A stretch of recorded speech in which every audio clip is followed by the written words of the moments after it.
Salut au nom de Jésus-Christ. Vraiment,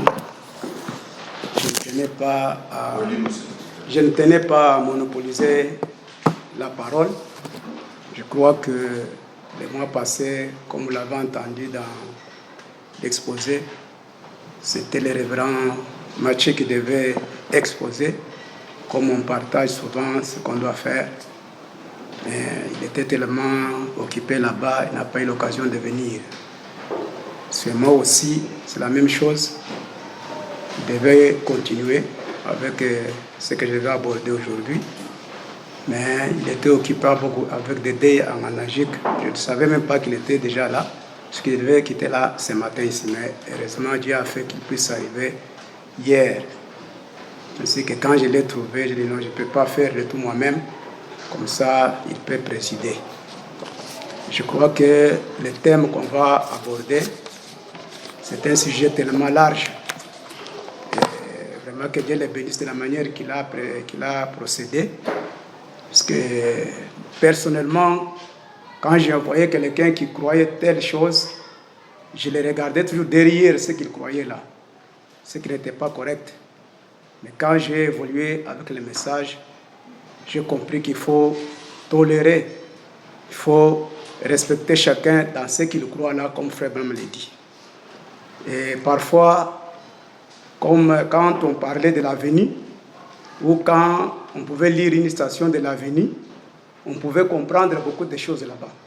Et on pouvait voir peur de ces mots-là, alors que c'est un mot qui est dans les messages, mais que Frère Branham a interprété de la manière que Dieu lui avait révélée.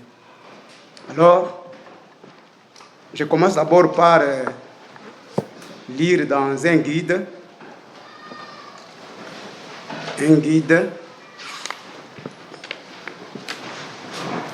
prêché le 14 octobre 1962, paragraphe 38. 14 octobre 1962, paragraphes 38 et 39. Frère Branham dit, mais quand Paul, ce petit pharisien qui a reçu le Saint-Esprit, quand Anania l'a baptisé, il est allé en Arabie et il a passé 3 ans là-bas à étudier. Il est revenu. Il n'a jamais consulté l'Église à propos de quoi que ce soit pendant 14 ans. Et quand il est allé rencontrer Pierre, les chefs de l'Église de Jérusalem, ils avaient exactement la même doctrine. Pourquoi? Les mêmes Saint-Esprit. Voilà la chose essentielle. Les mêmes Saint-Esprit. Alors que Pierre baptisait au nom de Jésus-Christ, Paul a fait de même, sans que personne ne lui ait dit. Alors que Pierre a enseigné le baptême du Saint-Esprit et la sanctification et tout, Paul a fait de même sans avoir consulté l'Église parce que c'était les mêmes guides. Alors, comment cela pourrait-il être le cas pour nous aujourd'hui, alors que les gens nient ces vérités?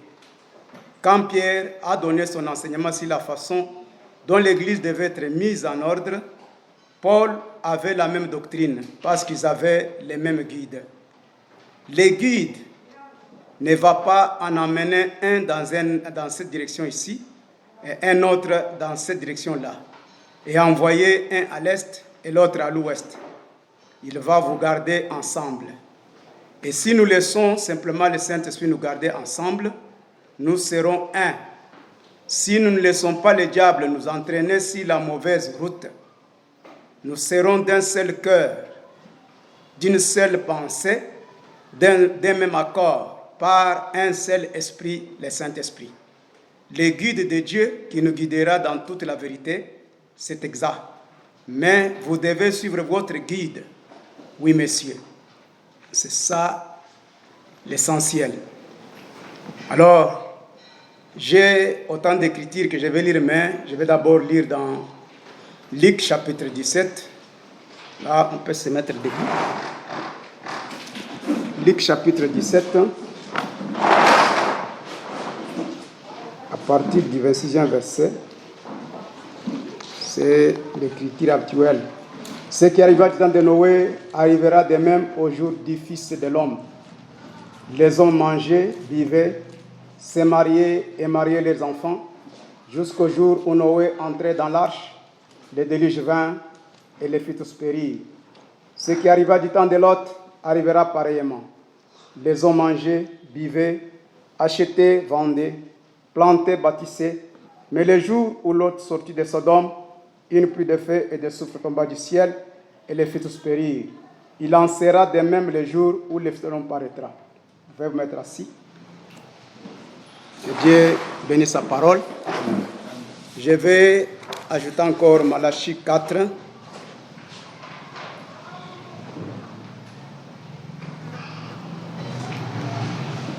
Malachie chapitre 4. Verset 4, verset 5 à 6. Voici, je vous enverrai Élie, le prophète, avant que les jours de l'Éternel arrivent, ce jour grand et redoutable. Je ramènerai les cœurs de peur à leurs enfants et les cœurs des enfants à leurs pères, des pères que je ne vienne frapper les pays d'interdit. Prenons encore 1 Thessaloniciens chapitre 4,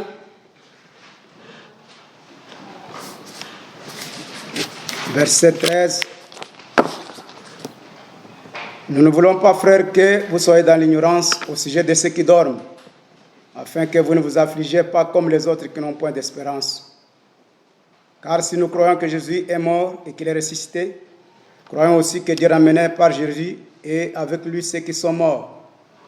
Voici en effet ce que nous vous déclarons d'après la parole du Seigneur.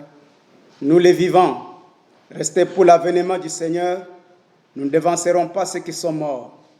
Car le Seigneur lui-même a un signal donné, à la voix d'un archange et au son de la trompette de Dieu, descendra du ciel et les morts en Christ ressusciteront premièrement.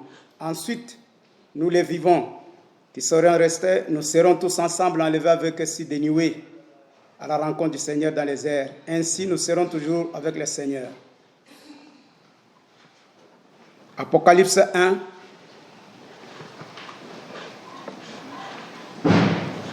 Verset 7.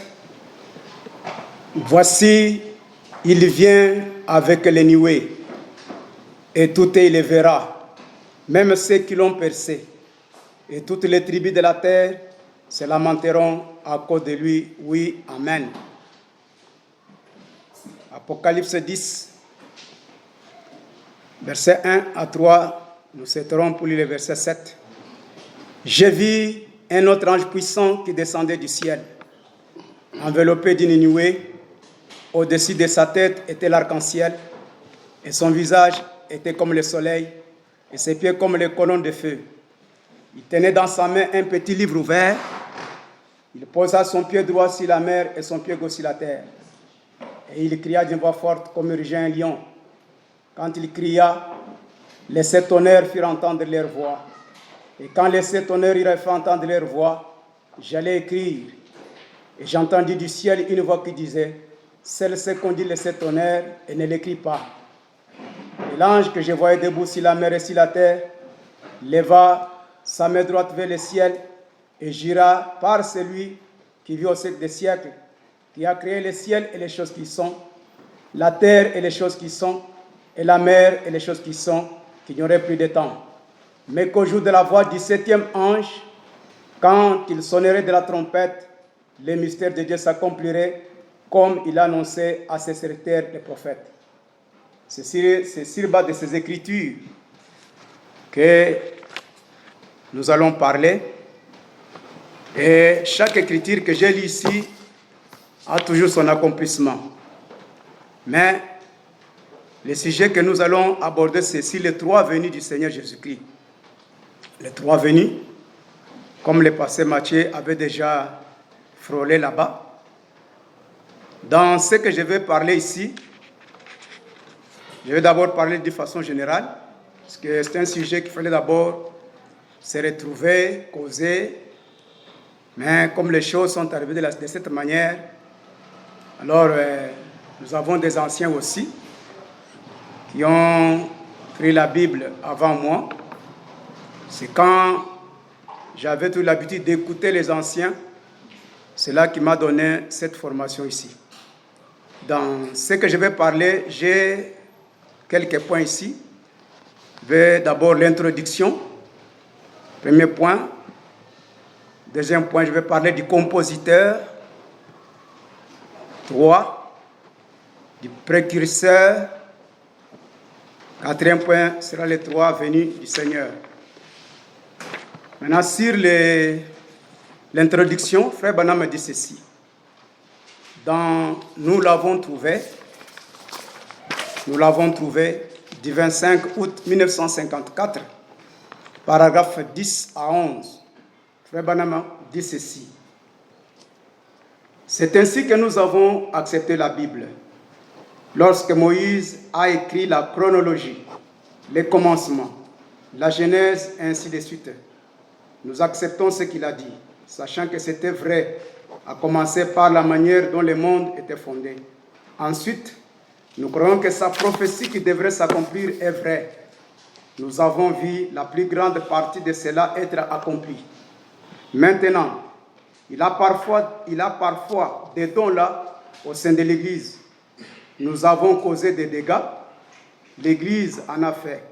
Certains d'entre eux ont renié complètement des dons et ils ont attribué cela à un autre âge. D'autres ont essayé d'imiter les dons et en ont fait une disgrâce là-dessus. Cela signifie cependant qu'il existe un véritable et authentique don de Dieu. S'il y a un faux dollar, cela montre tout simplement qu'il existe un vrai dollar à partir duquel il a été fait.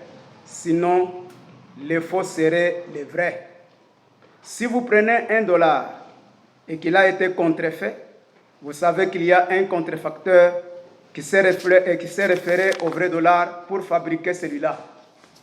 La seule façon pour vous de pouvoir discerner cela, c'est d'en prélever les numéros et de le renvoyer à l'hôtel de monnaie et découvrir s'il est vrai ou non.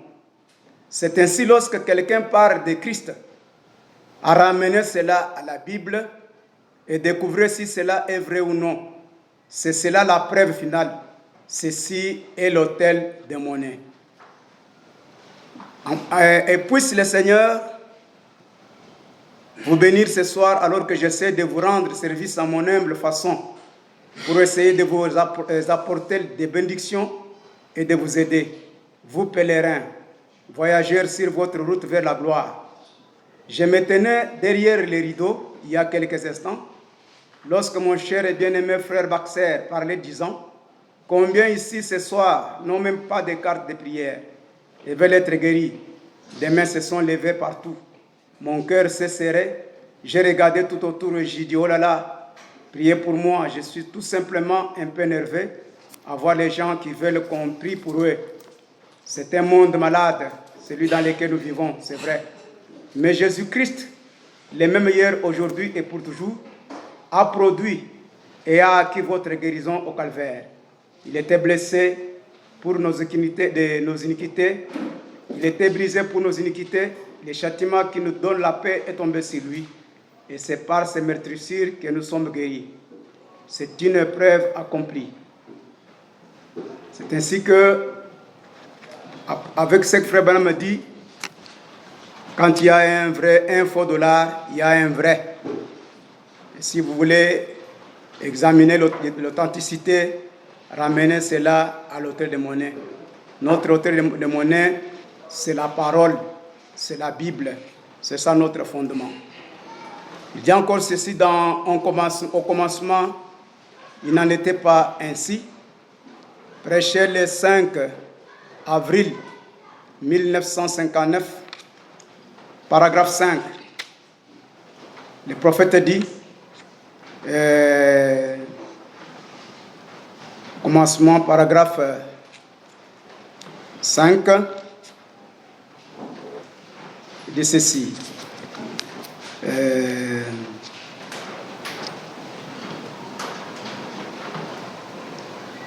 Paragraphe 25, excusez-moi. Il dit ceci, paragraphe 25. Cette espèce de credo que nous suivons aujourd'hui, ce sont des doctrines faites de mains d'hommes. Retournons là au commencement, à la vraie Pentecôte, jusqu'à ce qu'il y ait une effusion du Saint-Esprit, où les hommes et les femmes se perdront dans l'Esprit de Dieu, où ils adoreront dans l'Esprit, où les cloches de la joie sonnent même sur un lit de malade, à l'heure de la mort. Les cloches de joie continueront de sonner. Vous direz, mais mon Église n'enseigne pas cela. Mais au commencement, il n'était pas ainsi. Le commencement était à la Pentecôte. Au commencement, la première branche a produit une Église qui était accompagnée de signes et de prodiges. Une Église ayant des visées missionnaires, ayant des hommes qui ont sacrifié leur vie pour la cause. Et maintenant, nous ne pouvons pas supporter une petite critique pour la cause. Là-bas, au commencement, ces choses n'étaient pas ainsi. Frère Branham ici nous ramène à comprendre qu'on ne peut pas voir ce que l'Église enseigne, mais on doit regarder ce qui s'était passé à la Pentecôte. Nous devons retourner toujours à la Pentecôte, à la parole. Écoutez maintenant dans Israël, en Égypte. Israël en Égypte, prêché le 25 mars 1953, paragraphe 20 jusqu'à 25. Nous souhaiterons pour lire les paragraphes 108. Israël en Égypte. Frère Branham a dit ceci.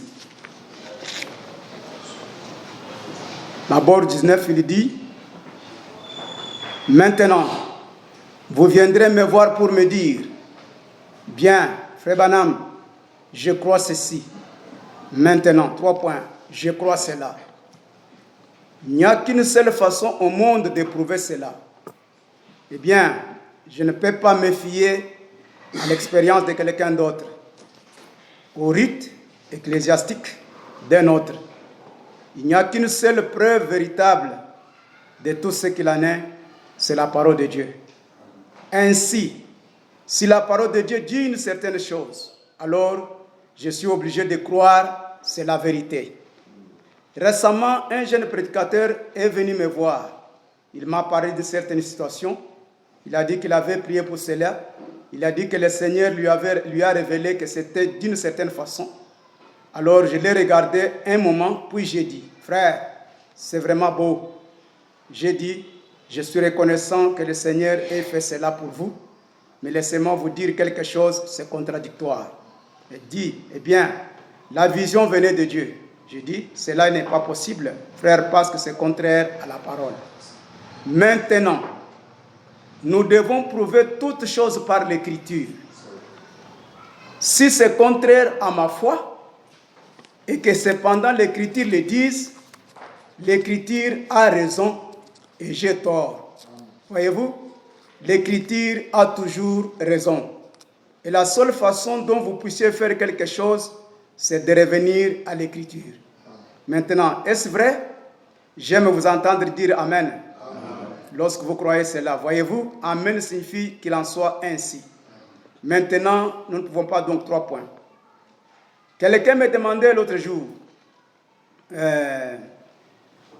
au sujet d'une certaine personne qui avait beaucoup de succès pour certaines choses qu'elle faisait. Il a donc dit, eh bien, Bill, le Seigneur doit être là-dedans. Je dis, il ne le peut. Oh, dit-il, ils font des convertis. Je dis, cela n'est pas possible. Parce que si c'est cela, c'est contraire à sa parole. Alors, Dieu ne va pas dire une chose pour ensuite en dire une toute autre. Il dit toujours la même chose depuis le début. Voyez-vous? Dieu ne peut pas mentir. Dieu est infaillible. Ses paroles le sont pour qu'il soit Dieu. Il doit être souverain, voyez-vous. Donc ici, Frère Branham donne le conseil, malgré ce que quelqu'un peut dire, mais si il y a quelque chose qui s'accorde avec la parole, restez avec la parole. Maintenant, deuxième point, le problème du compositeur. Le Branham dit dans Paradoxe, prêché le 6 février 1964, paragraphe 107 jusqu'à 109, dit ceci. 107 jusqu'à 109. Il nommait ni ne change jamais sa façon d'agir. Dieu ne change jamais son système. Le savez-vous, frère? Il ne change jamais son système. Il fait simplement que cela marche en continuité, la façon dont il a commencé. Il ne s'occupa pas du monde que sous la prédication, se servant d'un seul homme, Noé. Il ne fit jamais descendre 4 hommes pour les délivrer, ni une organisation dans les jours de Noé. Il n'y eut jamais 2 hommes sur la terre en même temps. Chacun de nous est différent de l'autre par nos caractéristiques, notre constitution physique. Dieu se saisit simplement 3 points. Tout ce qu'il désire, c'est une seule personne qu'il peut avoir sous son contrôle. C'est là son exemple. Il fit cela par Moïse, il a toujours fait. Lorsqu'Élie et Élisée étaient sur la terre, tous les deux ne pouvaient pas demeurer en même temps. L'un fit pris, l'autre reçut son manteau sur lui. Donc, dans cet âge, nous avons encore reçu un seul homme. C'est cet homme qui a été mandaté par Dieu. C'est cet homme qui avait à dire selon ce que Dieu lui avait donné comme révélation. Dans Shalom, prêché le 12 février 1964 matin, paragraphe 168, je vais sauter pour lire les paragraphes 179 à 181. 64, Shalom. 168, je saute. Du 12 février 1964, paragraphe 168, et puis 179 à 181. Le prophète dit, maintenant, pour vous, adultes, l'écriture, c'est la symphonie de Dieu. Oui, alléluia. Seul le compositeur sait que cela signifie vraiment. Et il le révèle à ceux qui écoutent, à ceux qui sont intéressés à savoir ce qui est le drame. Mais vous devez premièrement connaître ce qui est une symphonie. Voyez-vous, ce n'est pas simplement quelque chose que vous voyez, mais ce sont les changements de passage de la parole ou de la musique. Cela actionne. Voyez-vous, parfois cela va de cette façon-là avec un certain tampon et après un moment, cela change complètement. Qu'est-ce? Pour vous qui ne comprenez pas cela ou qui ne connaissez rien sur cela, qui n'êtes pas intéressés par cela, ce n'est que du vacarme, c'est du bruit. Mais pour ceux qui connaissent cela, ils observent cela, ils savent que cela vient. Alléluia. Donc, tout ce que nous parlons ici, tout ce que nous avons reçu, les compositeurs, c'est Dieu. C'est lui qui connaît déjà la fin avant le commencement. Malgré nos divergences, malgré la façon que nous comprenons, lui qui a déjà composé ces drames, ces cantiques, ces 7 chansons, il connaît déjà la fin avant le commencement. Alors si nous arrivons à comprendre de cette manière-là, nous allons nous supporter les uns les autres. Écoutez maintenant, dit ceci. Paragraphe 179.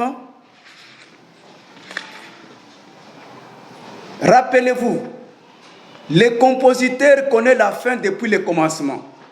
Il connaît tout ce qu'il en est. C'est la raison pour laquelle il a pu l'écrire ici. Exactement maintenant. Vous devez commencer avec lui, avec le compositeur, avec Dieu. Vous devez commencer. Si vous voulez écouter une symphonie, vous commencez avec lui, comme avec la musique de la symphonie. Vous écoutez, vous savez ce qui est dit, et ce sera ce qu'est la symphonie. Alors vous commencez à écouter la musique. Vous savez ce que c'est. Ainsi vous savez ce qu'il en est. Voici là où certaines, 3 points, certaines choses ont lieu. Maintenant, cela doit changer. Maintenant, pour toute personne qui ne connaît rien au sujet de ce qu'ils sont, 3 points, il entre simplement là et s'assit. C'est simplement de la stupidité, c'est du vacarme. Mais pour ceux qui savent ce qu'il en est, c'est là sur le rythme. Et c'est tambouriner avec les notes. Et c'est trompeter avec la trompette. C'est jouer sur la harpe. C'est jouer au violon.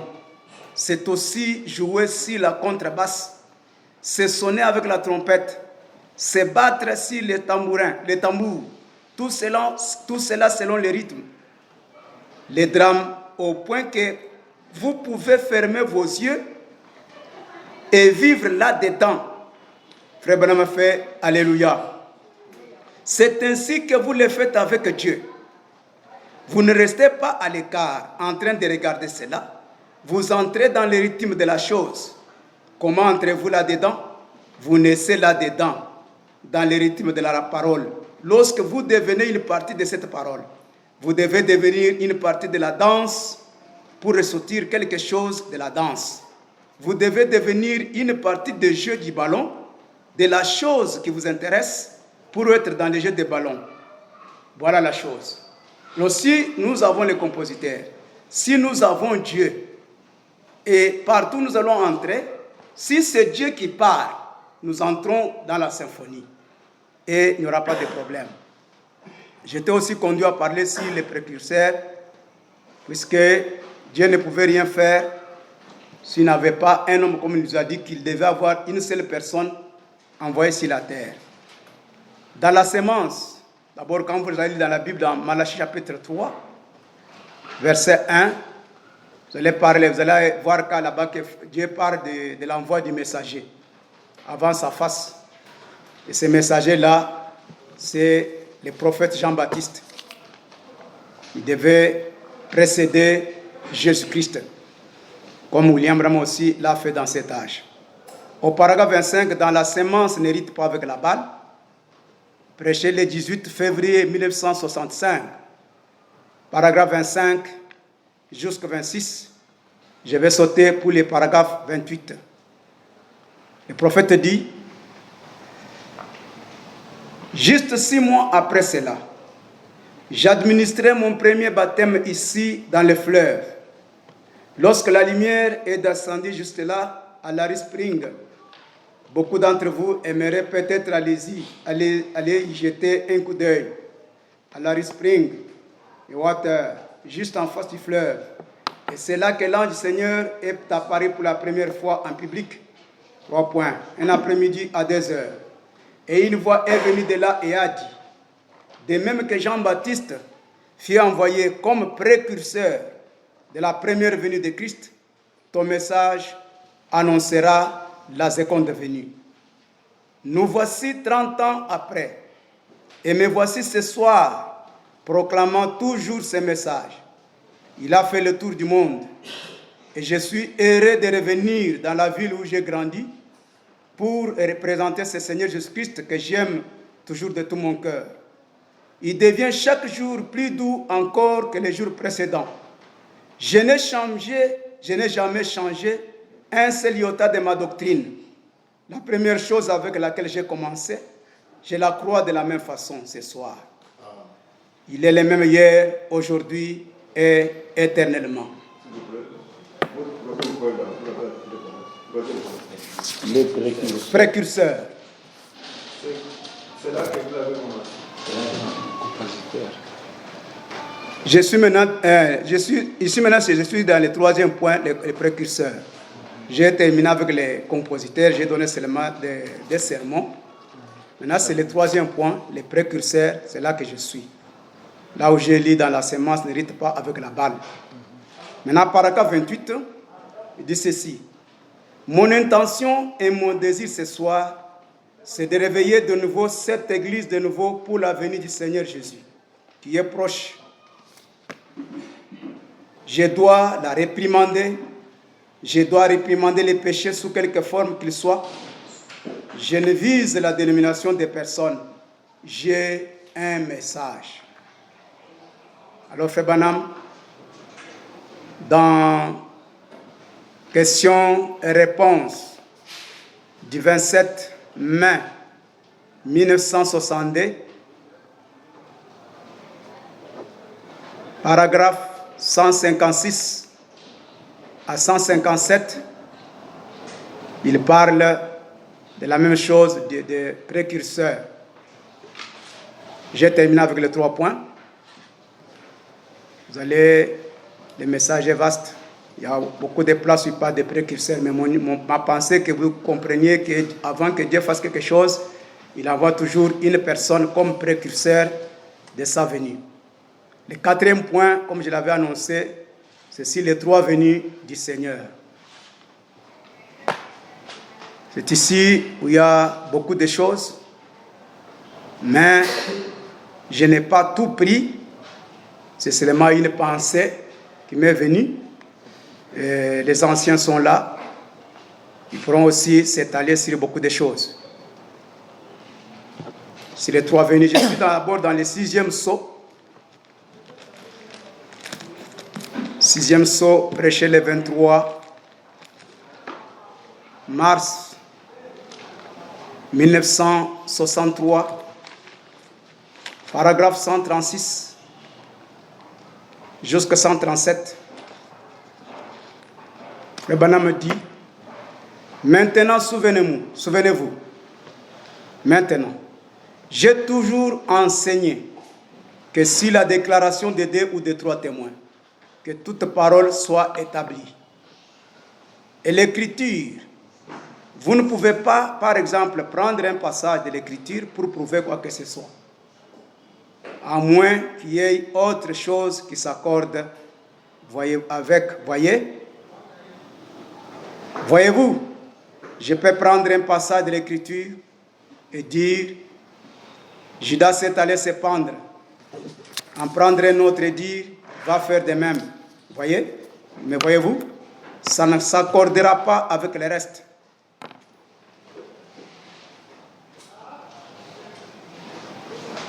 Il a dit qu'il faut prendre des témoins. Maintenant, quand Frère Branham prêchait, dans questions-réponses,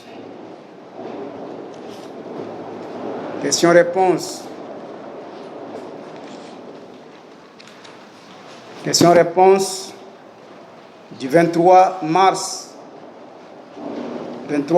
1963. Qu'est-ce que je dis? Question-réponse du 23 décembre. Question-réponse du 23 décembre 1959. Excusez-moi. Paragraphe 5.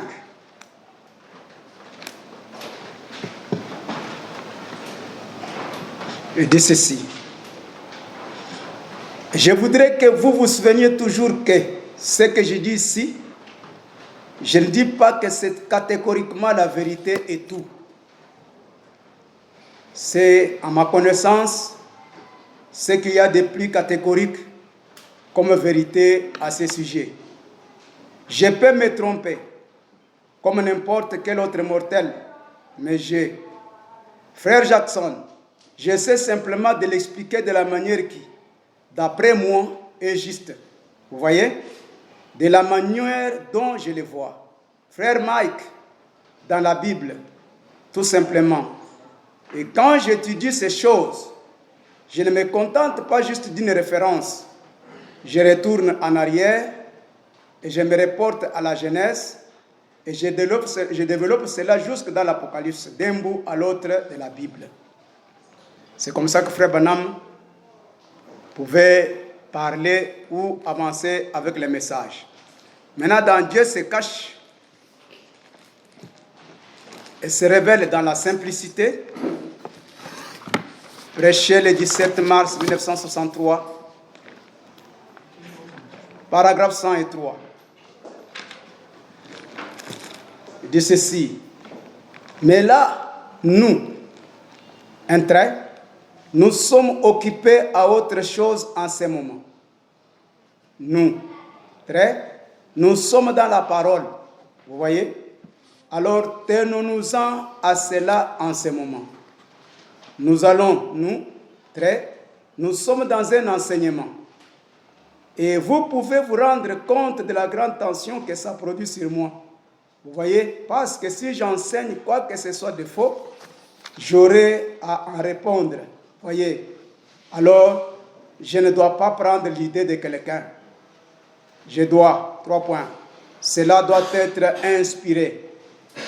Et je crois que les 7 anges qui détiennent ces 7 honneurs l'accorderont. Vous voyez? Donc, ça c'est ce que Frère Branham me dit. Il devait toujours s'attendre à Dieu, recevoir l'inspiration de ce qu'il devait dire. Parce que quand vous prenez l'expérience de quelqu'un d'autre, ça peut être vrai, comme ça peut être faux. Là, ça ne sera pas correct. Il dit qu'il fallait que ça soit inspiré par Dieu. Dans question et réponse du 3 janvier 1954, matin, paragraphe 104, il dit ceci. Christ vient 3 fois. Christ vient 3 fois. La première fois, il est venu racheter son église. Pas vrai? Amen. Amen. Puisque à la naissance de Jésus, selon que Frère Branham interprète les Écritures, quand nous prenons Matthieu chapitre 2, je crois, il dit qu'il y a 3 mages qui sont venus de l'Orient. Le Frère Branham dit dans les temps et les signes de l'union, il dit que les 3 mages-là, c'était les 3 fils de Noé, Cam, Sem, Japhet. Donc les Juifs, les Samaritains et les gentils. Donc ils étaient représentés par ces 3 mages. Et les 3 étoiles ont formé une seule étoile. Et Frère Branham explique que les 3 races sont devenues un.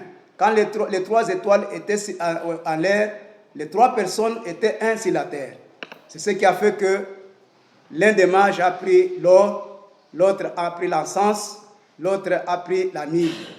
Donc chacun a pris quelque chose qui identifiait le Messie. C'est ce qui faisait qu'ils étaient unis. Donc le même Christ qui était venu mourir pour les 3 races, pour les Juifs, les Samaritains et les gentils. C'est ça sa première venue. Pas vrai? La deuxième venue, la deuxième fois, il vient chercher son église. Et j'ai dit que chaque fois qu'on entendait le mot venue, on avait peur. On pouvait interpréter n'importe quoi. Non, le mot venue doit être là, puisqu'il vient 3 fois. Maintenant, le problème, nous allons voir avec le frère Branham. Maintenant, la 3e fois, il vient avec son église. Voyez? Il est venu la racheter. Il vient l'enlever pour qu'elle soit emportée au moment des fléaux et tout. Il revient pour le millénium, vivre la période du millénium.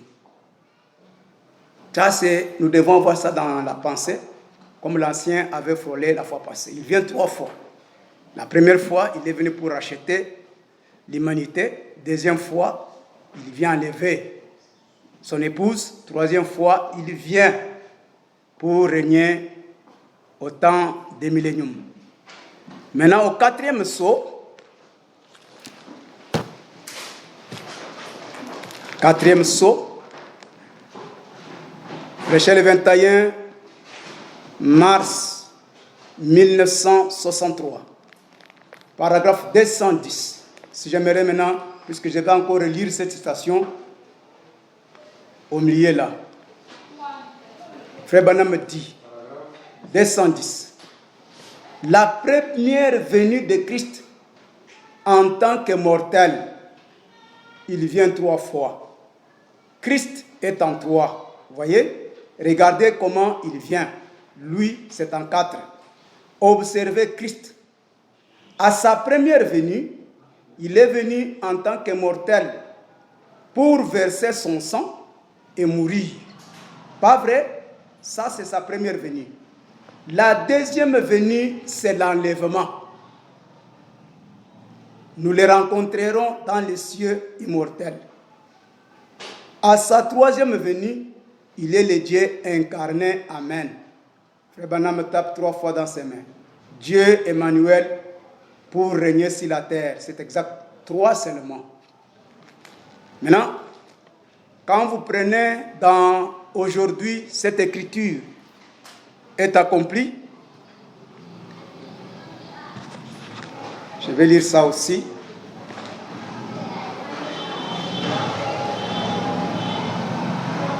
Aujourd'hui, cette écriture est accomplie.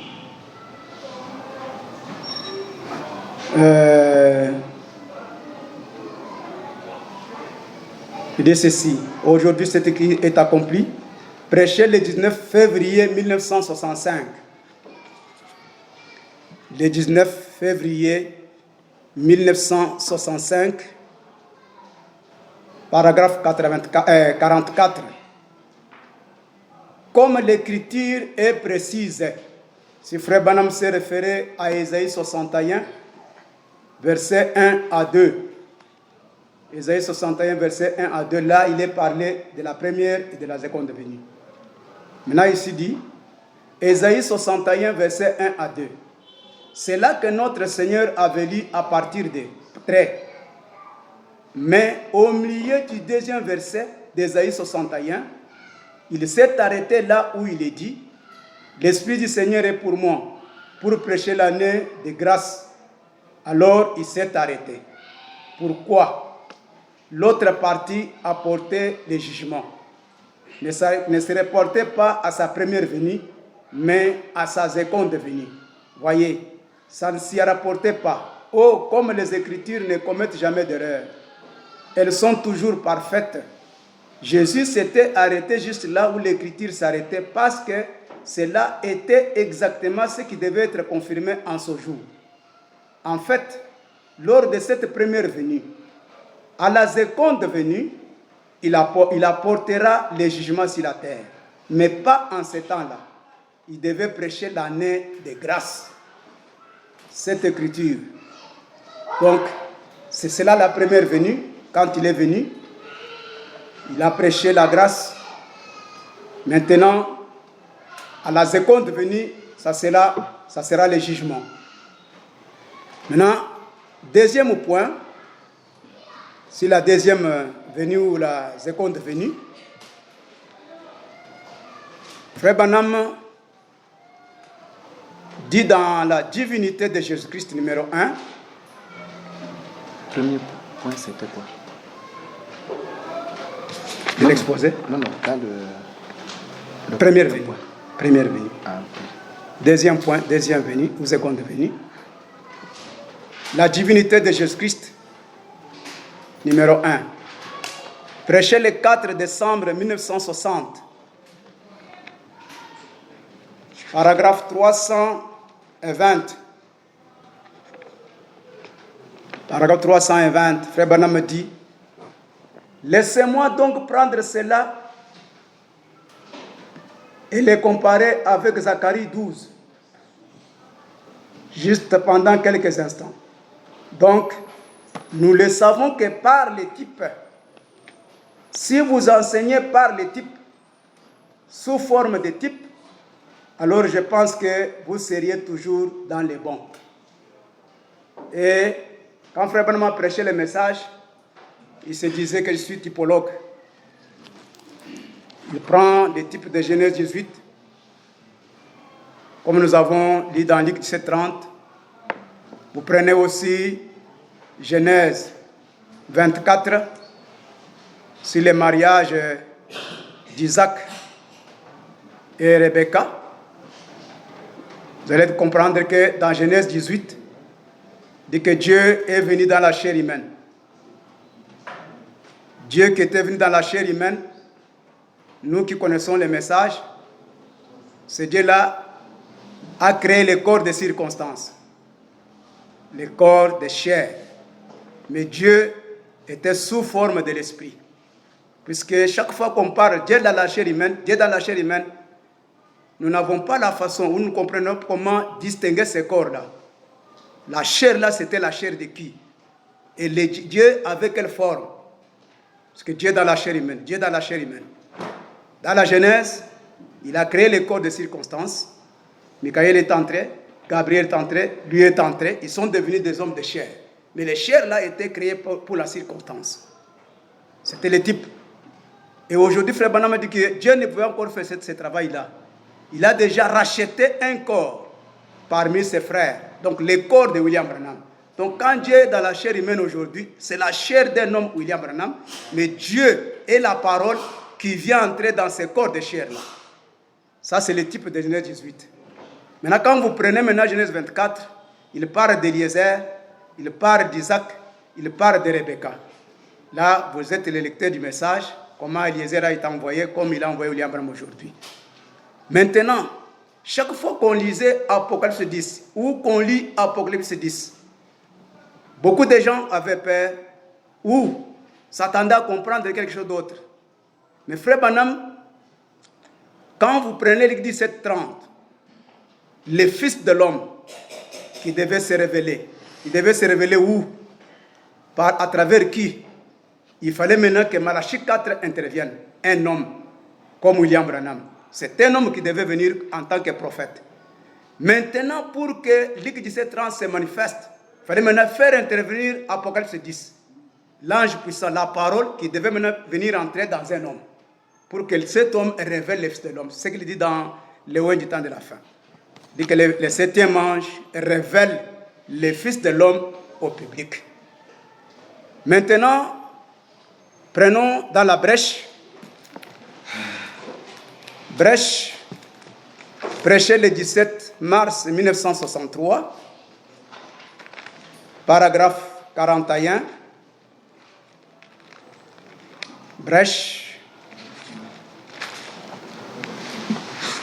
paragraphe 41, dit ceci. Et une fois que les sceaux sont brisés et que le mystère est révélé, c'est là que l'ange descend. Les messagers. Christ qui pose son pied sur la terre et sur la mer avec un arc-en-ciel au-dessus de sa tête. Maintenant, souvenez-vous, ce septième ange est sur la terre au moment de cette venue. Puisqu'il y a le brisement des sceaux, il y a la révélation des sceaux. L'agneau a brisé les sceaux. Selon Apocalypse chapitre 6, il a commencé à briser les sceaux, les premiers sceaux, les deuxième, le troisième, le quatrième. C'était les brisements. Il y a les chevaux blancs, les chevaux rouges, noirs et pâles. Maintenant, il fallait que le Christ lui-même révèle le mystère. Quand il a révélé, il devait descendre maintenant. Il ne pouvait pas parler en l'air. C'est pourquoi il devait avoir un homme sur la terre. Et cet homme, c'est Malachie 4. Cet homme, c'est le septième ange. Cet homme, c'est William Aaron Branham. Alors, il est entré dans l'homme pour maintenant révéler ce qu'il avait brisé là. Donc, pour cette venue ici, ce n'est pas la seconde venue. Il fallait que l'ange puissant là qui avait le message descende pour trouver le septième ange sur la terre. Maintenant, écoutez, Frère Branham continue d'ici. Tout comme Jean donnait son message en même temps que le Messie est venu, à l'époque, Jean savait qu'il ne le verrait pas parce qu'il devait le présenter. Maintenant, au paragraphe 45 jusqu'à 47, Frère Branham dit, or, tous les mystères, ce serait le moment où il s'accomplirait à la proclamation de ces messagers. Donc, ici, il y a l'ange qui est sur la terre. et un autre ange, un messager puissant descend. Vous voyez, cet ange ici était un ange terrestre, un messager terrestre. Mais en voici un qui descend du ciel avec un arc-en-ciel, une alliance. Vous voyez, ça ne peut être que Christ. Exactement comme dans l'Apocalypse chapitre 1, debout au milieu de ce chandelier d'or, avec un arc-en-ciel et l'aspect d'une pierre de jaspe et de sardoine. Et le voici qui revient au chapitre 10. Celui qui était au chapitre 1 revient au chapitre 10. Après ces moments à venir, où tous les mystères doivent s'accomplir et où les sceaux doivent être brisés. Et il proclame qu'il n'y a plus de temps.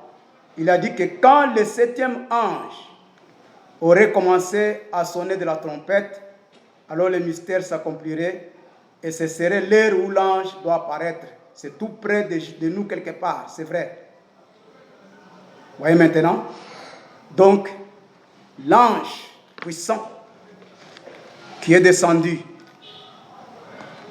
c'est celui qui avait le message pour cet âge ici. Maintenant, prenez dans Apocalypse 1, verset 7, là où j'ai lu au commencement, il vient avec les nuées. Il vient avec les nuées. Toute venue avec les nuées, ce n'est pas la seconde venue. Ici, cette écriture ici, si on n'est pas bien posé, on peut la comprendre à tort et à travers. Je peux relire ça.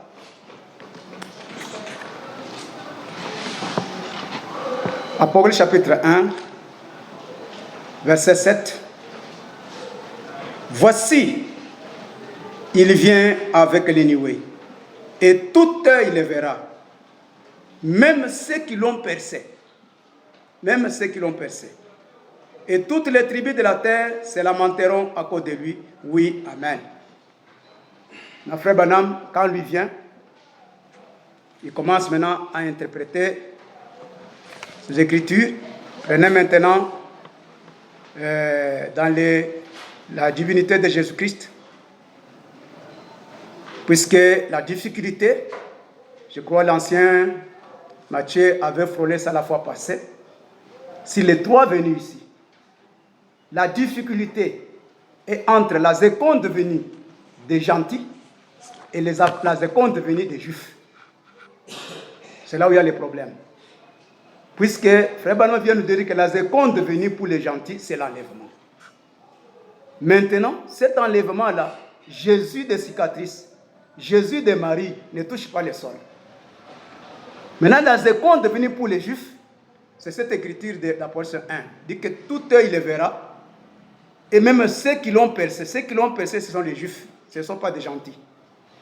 Et ça sera la seconde venue pour les juifs.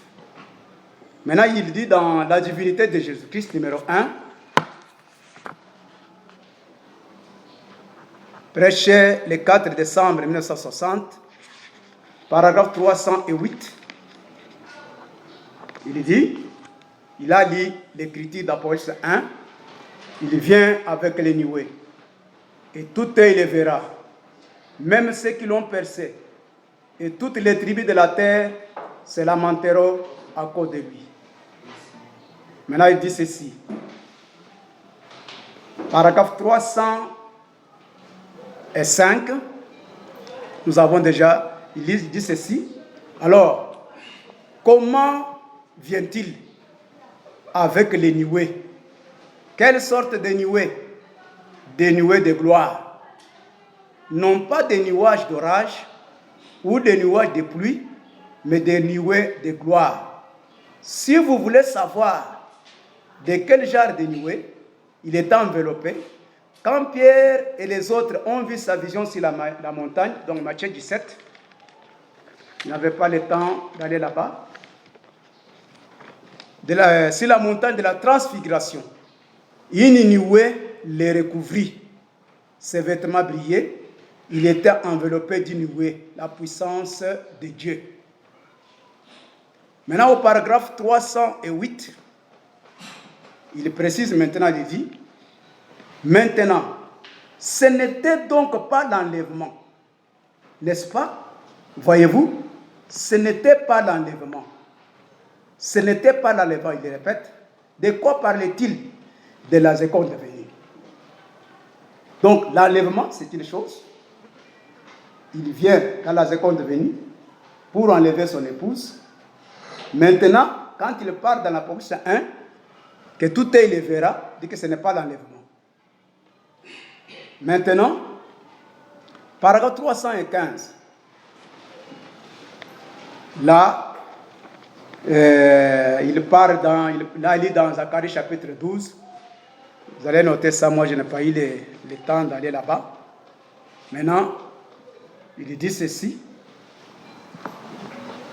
Que se passera-t-il quand il viendra dans les nuées de gloire? Quand il apparaîtra pour la seconde fois?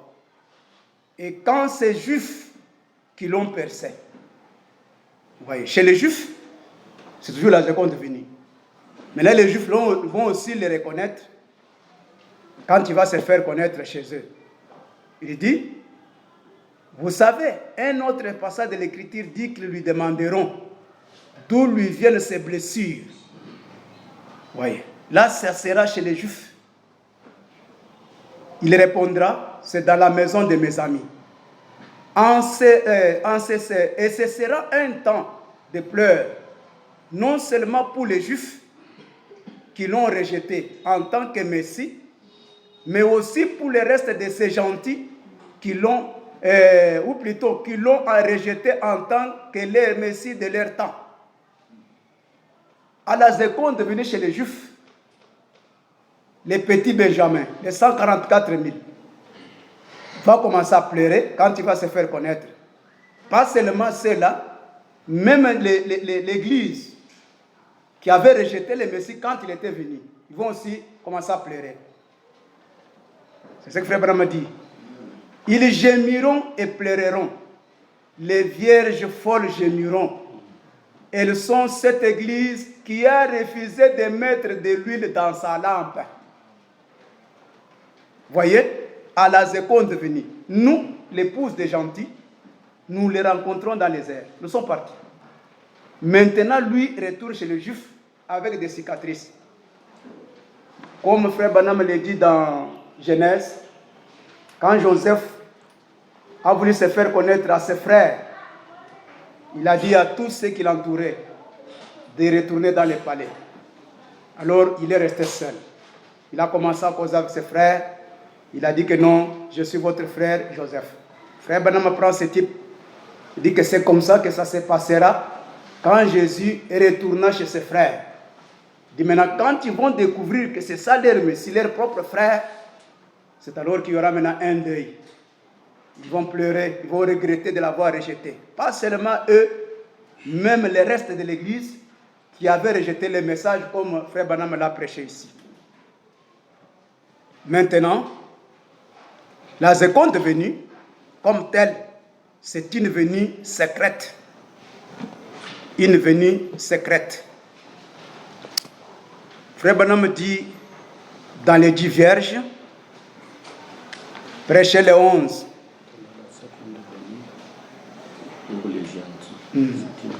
Secrète. Une venue secrète et c'est l'enlèvement.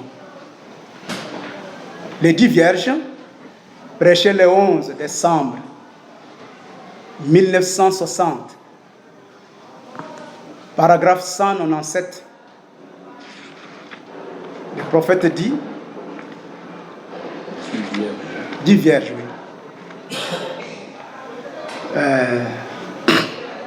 Maintenant, 197.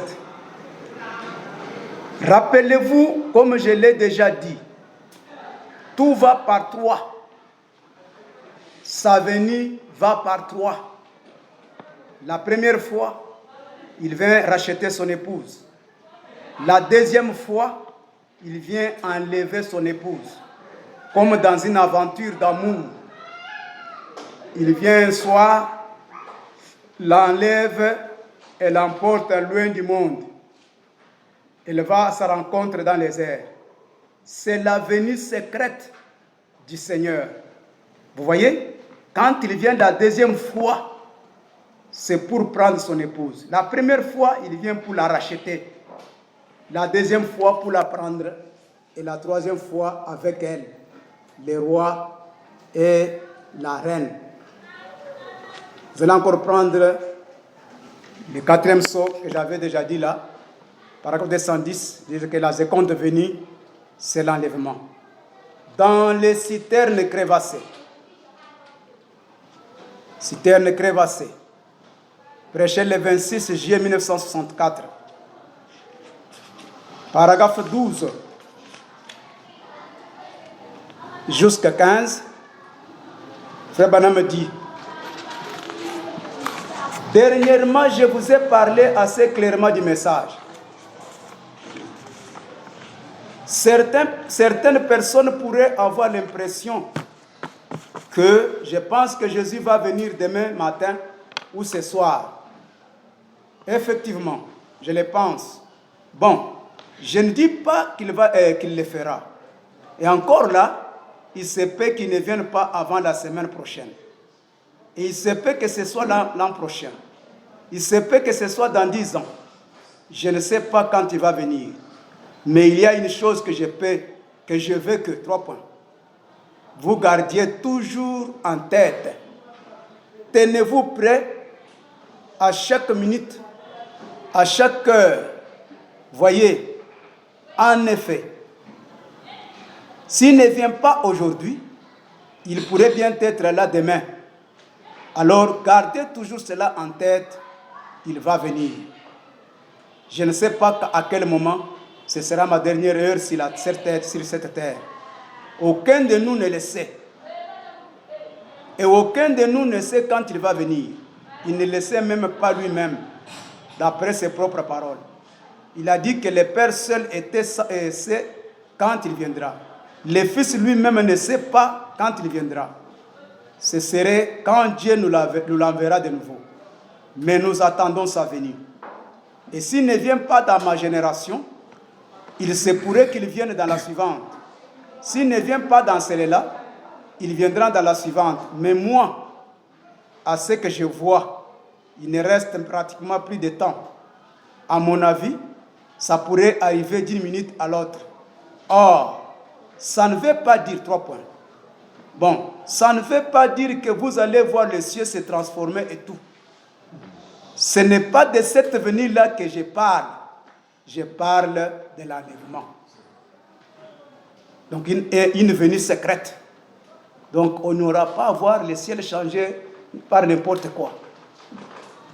Maintenant, prenons encore dans le départ secret et soudain de l'Église, prêché le 12 octobre 1958, paragraphe 111 jusqu'à 112. C'est cette venue secrète du Seigneur, le départ secret et soudain de l'Église. Observez, de 2 qui seront dans un champ, je prendrai l'un et je laisserai l'autre. De 2 qui seront dans un lit, je prendrai un et je laisserai l'autre.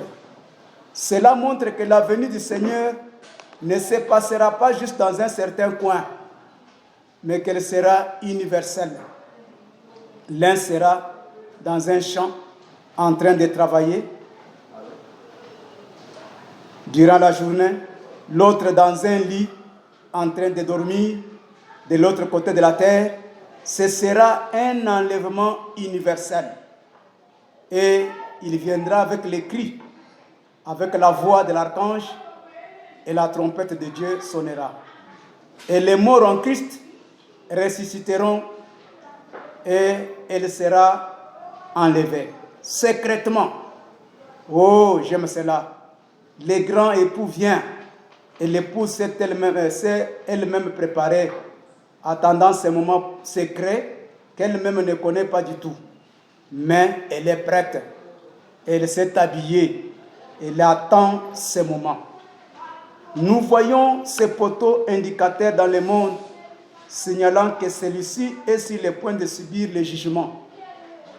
Nous voyons des signes et des prodiges dans l'Église, des grandes choses qui sont en train de se passer. Quel genre de personnes devrions-nous être? Des personnes prêtes en ce moment même, car nous ne savons pas quand il vient. Soyez prêts vous aussi, car vous ne savez à quelle minute ou à quelle heure votre Seigneur viendra. Soyez prêts, car vous ne saurez pas vous préparer à ce moment-là. Car il a dit que vous ne le pourrez pas. Que vous ne le pouvez pas. Vous voyez, une venue secrète. Maintenant, Frère Branham me dit, c'est quand tous les membres du corps, tous les prédestinés, tout ce que Dieu avait déjà prédestiné avant la fondation du monde, à être l'épouse de Christ, c'est quand tous ces membres entrent dans ce corps, c'est alors que l'enlèvement aura lieu. C'est pourquoi nous sommes en train de prêcher d'un coin à l'autre, pour que cette âme-là, cet Élie-là puisse croire le message. Il dit dans Écoutez-les,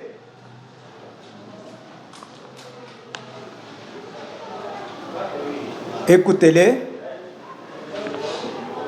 du 6 août 1960, paragraphe 5. Frère Branham m'a dit, et puis nous aurons notre 3 points du dimanche, prêt? Notre service du dimanche l'après-midi. Parce que après, les églises pourront continuer et tenir les services le dimanche soir.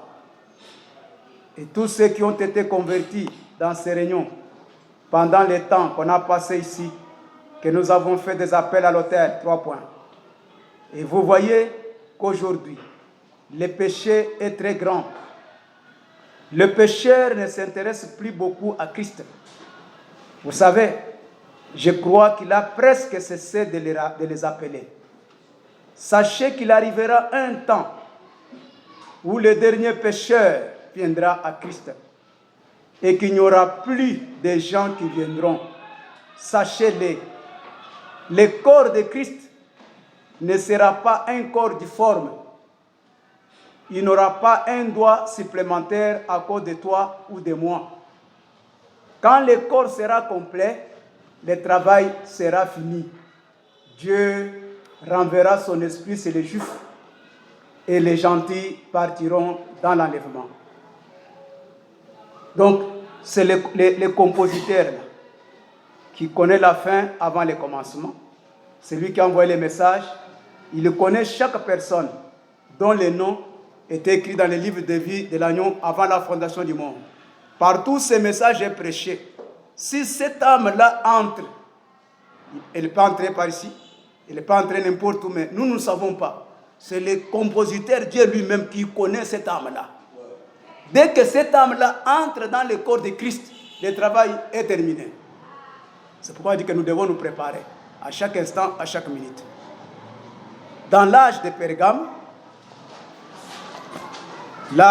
Pergame, prêché le 7 décembre 1960, paragraphe 37, dit ceci.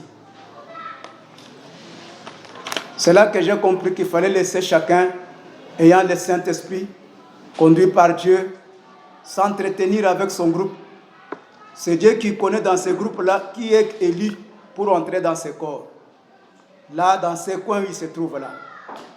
Moi aussi, dans mon groupe que je suis en train aussi de faire un effort pour que les âmes qui sont avec moi entrent dans ce corps. Maintenant, quand cette dernière âme entre, c'est Dieu seul qui connaît que l'âme-là est entrée. C'est là qu'il dit qu'il parle du filet de l'évangile. Il dit que l'évangile, c'est comme jeter un filet dans la mer. Et ce filet, quand il est jeté, Quand vous les retirez, il y a des poissons, il y a des bâtons, il y a des grenouilles, il y a des grappeaux. Alors nous trions seulement, nous disons Seigneur, fais le tri. C'est celui qui connaît qui est poisson, qui est entré. Maintenant il dit dans l'âge de Pergame, 17 décembre 1960, paragraphe 37, il dit ceci. 37. C'est pourquoi nous venons humblement au nom du Seigneur Jésus, les mettant devant nous le sang de son alliance, les plaçant sur notre cœur et disant, ô Dieu, sois miséricordieux envers nous pécheurs qui implorons miséricorde en cette heure de détresse. Un jour, le dernier sermon sera prêché. Nous ne savons pas quand. Personne, d'entre nous les ministres, d'entre nous les pasteurs, nous ne connaissons pas quand. Nous ne connaissons pas quand. En cette dernière occasion, un cri retentira dans les airs. La Bible restera fermée sur la chair. Les armes seront empilées. La sonnerie de l'extinction de feu retentira. Le soleil se couchera. Oh Dieu! Alors, en cette heure-là, cache-moi au rocher des âges. C'est là que nous devons tirer attention. Nous devons seulement prêcher en ayant confiance en ce Dieu, en mettant en œuvre, en pratique la parole de Dieu, en étant en communion dans l'esprit, à ne pas avoir des sentiments mauvais les uns vis-à-vis des autres. Puisque Frère Branham dit, à chaque réveil, il y a toujours des jumeaux. Alors ce n'est pas nous à juger. Le compositeur lui seul, qui a donné à tel son ministère, à tel son talent, à tel ceci, c'est lui qui connaît. Nous sommes des serviteurs, les uns avec les autres. Nous avons les groupes que nous conduisons. Considérons ce que Dieu nous a fait comme grâce avec ces groupes que nous conduisons. Supportons-nous aussi les autres. Puisque aujourd'hui, je ne serai pas le pasteur de notre groupe, puisque j'ai aussi les miens. C'est là aussi à son groupe, lui aussi à son groupe. Et chaque groupe que Dieu vous a donné, qui nous a donné, chacun doit avoir confiance en ce Dieu et préparer ce peuple pour que cette âme-là entre en Christ par le baptême du Saint-Esprit. Alors quand la dernière âme va entrer, la prédication s'arrête. Puisque ce n'est pas nous qui allons arrêter, c'est le compositeur Dieu seul. Maintenant, il dit dans Que ferai-je de Jésus, appelé Christ, prêché le 24 novembre 1963, paragraphe 99. Le prophète dit encore ceci. Et maintenant, nous sommes en 1964 et dans 36 ans, une nouvelle période de 2000 ans aura été accomplie. Et la parole a été apportée, mais le système l'a rejetée. À quel point sommes-nous proches de la fin? Il est peut-être plus tard que nous le pensons. Vous voyez, cela pourrait arriver à n'importe quel moment. Peut-être cela a-t-il déjà lieu, pour autant que nous le sachions. Comme je l'ai dit ici dimanche dernier, le dernier nom de ce livre a peut-être été appelé. Quand cela arrive, il n'y a plus d'autre qui entre. Le monde continuera comme il est, mais l'Église est scellée. Remarquez-le, tandis que nous avançons. Donc le dernier nom qui a été prédestiné doit aussi entrer. Quand vous prenez aussi dans le troisième sceau, le troisième sceau, paragraphe 34, il parle encore que quand le dernier va entrer. Le troisième sceau, paragraphe 34. Je lis dans Christ est identifié les mêmes dans toutes les générations. J'ai les syllabus. Je n'ai pas eu le temps de chercher d'autres. La date là, du 15 avril 1964. 1964,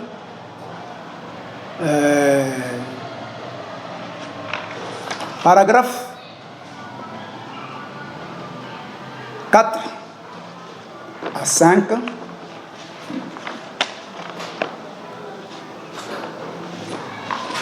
À 5.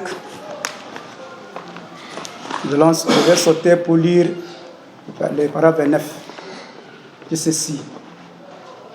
Nous croyons tous dans la venue du Seigneur, que sa venue est bientôt proche. Nous croyons qu'elle est proche maintenant. Nous ne savons simplement pas à quel moment il arrivera. Et ceci étant, nous voulons conjuguer chaque effort que nous pouvons pour faire avancer le royaume et faire que la toute dernière personne soit sauvée et introduite dans le royaume. Et lorsque la toute dernière sera sauvée, il n'y en aura pas une de supplémentaire. Il y en aura simplement autant. Et lorsque la toute dernière sera introduite et que le corps de Christ sera au complet, l'enlèvement arrivera. Ainsi, nous désirons ardemment ces jours-là pour sortir de ces lieux-ci, où nous sommes ici maintenant.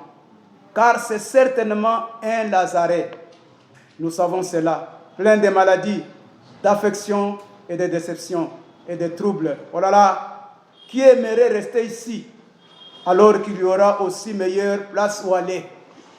Ainsi, nous essayons de faire que chaque âme soit sauvée, afin que Jésus puisse venir. Il ne peut pas venir jusqu'à ce que les tout derniers qui sont sur le livre de vie, lesquels il fut inscrit avant la fondation du monde. Lorsque ce nom-là sera appelé, c'est celui-là le tout dernier alors. Il vint pour racheter, ramener, racheter, se ramener. Et lorsqu'il fera entrer le tout dernier, il est assis à la droite de Dieu, ce soir en train de faire son œuvre de médiation. Et lorsque cette dernière âme-là sera sauvée, celle qui fut rachetée et vue et connue de Dieu avant la fondation du monde, lorsque cette dernière âme-là sera sauvée, cela clôturera les livres. Alors l'agneau sort et prend les livres de la main droite de celui qui est assis sur le trône. C'est alors qu'il viendra. Il viendra vers la terre.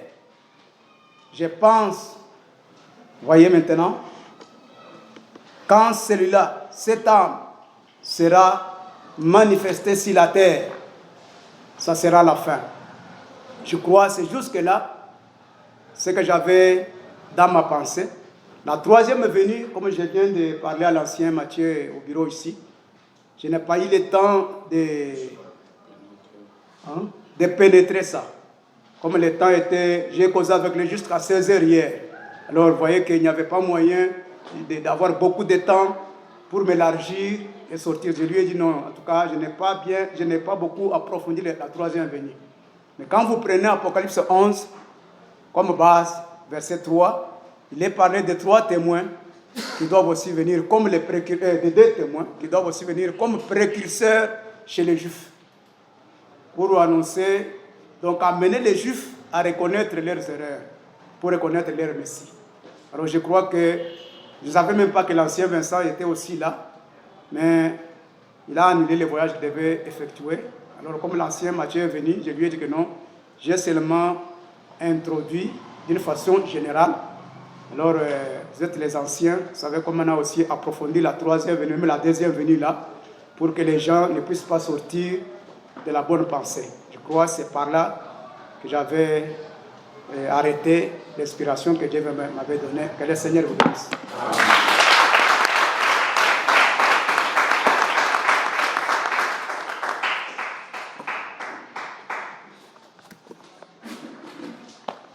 Merci beaucoup, Ancien.